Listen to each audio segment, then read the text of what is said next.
So what we're here to talk about is everybody up here would like to have a secure border. I think most of us we've always been very supportive of legal immigration. But what we don't want drugs, we don't want criminals, we don't want terrorists, we don't want human traffickers. When President Trump was president, the border was secure. So it's not about the laws. We're talking about a new border bill, but it's not about the laws. We have a lawless administration. The Biden administration is absolutely lawless. You could see it what happened when Senator Cruz can talk about this with regard to Texas. The Biden administration went to the Supreme Court to say they want to make sure that Texas cannot keep their border secure. Can you just think about that for a second? Our federal government said they don't want a secure border. They don't want Texas to do their job to make sure their citizens stay safe. Now, we haven't seen the text yet, but one thing we do know about this bill, there will be nothing in there that will directly impact anything, whether it's Ukraine aid or anything else, if the border's not secure. So if we wanted to have something in there that said, okay, so if the numbers don't come down, the monthly Ukraine aid doesn't go there. Mitch McConnell said, nope, we're not going to have that in there. It's not in there. So we have nothing. And it could be something else, but we're not going to have anything to do it. Now, one thing that bothers me is we don't have text. We're all U.S. senators. We ought to be able to be sitting there negotiating. We ought to tell them what our thoughts are.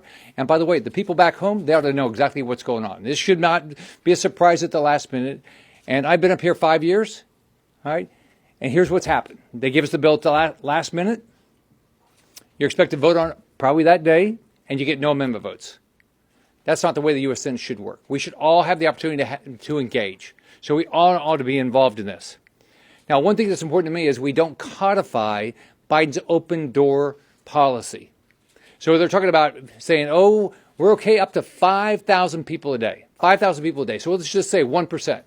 So let's say 1% of them are murderers, are rapists, are terrorists, or some criminal every day. We're going to put those people on the streets that might impact our families.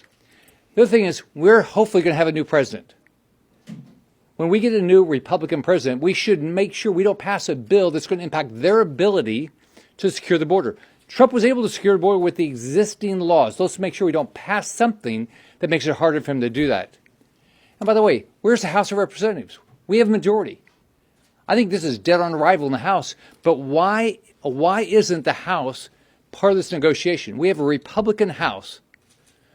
We should not be voting for anything as Republicans in the Senate if the Republicans in the House don't support it. So I think the bottom line is this. If we cannot secure our border, we need to close the border.